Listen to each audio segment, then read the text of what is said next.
31,000-এর বেশি শ্রমিক মালয়েশিয়ায় যেতে পারেনি, যারা 5 থেকে 6 লক্ষ করে টাকা এজেন্সিগুলোকে দিয়েছে।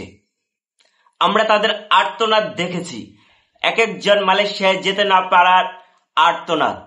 কারণ তাদের এই 5 থেকে 6 লক্ষ টাকা যে সংগ্রহ করেছে, কেউ তার জমি বিক্রি করে টাকা সংগ্রহ করেছে, কেউ তার জমি বন্ধক রেখে টাকা সংগ্রহ করেছে, কেউ সোনা দানা বিক্রি করে টাকা সংগ্রহ করেছে, এমনকি যার সাই সম্বল ছিল সেগুলো বিক্রি করে এই টাকা সংগ্রহ করেছে। কেউ সুদে টাকা ধার নিয়ে সেই টাকা এজেন্সিগুলোকে দিয়েছে, অথচ তারা মালয়েশিয়ায় যেতে পারেনি। এজেন্সিগুলো যদি নাই পারে তাহলে এত টাকা তাদের কাছ থেকে কেন নিল?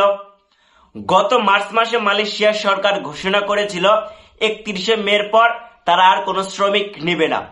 তাহলে এজেন্সিগুলো যদি এত শ্রমিক মালয়েশিয়ায় পাঠাতে নাই পারে, তাহলে সেই শ্রমিকদের কাছ থেকে তারা এত টাকা কেন নিল?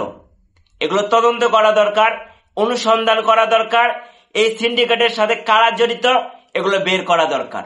এবং এও আমরা দাবি জানাই, যাদের কাছ থেকে যে 31,000 শ্রমিকের কাছ থেকে 5 থেকে 6 লক্ষ করে টাকা এজেন্সিগুলো নিয়েছে এবং তাদেরকে মালয়েশিয়া পাঠাতে পারেনি, সেই শ্রমিকদেরকে অনতি বিলম্বে তাদের টাকাগুলো ব্যাক দেওয়া হোক। কারণ তারা এই টাকাগুলো সুদে ধার করে নিয়েছে, জমি বিক্রি করে বন্ধক রেখে তাদেরকে এখন কড়া মূল্যে সেই সুদের টাকা সেই সুদ দিতে হবে।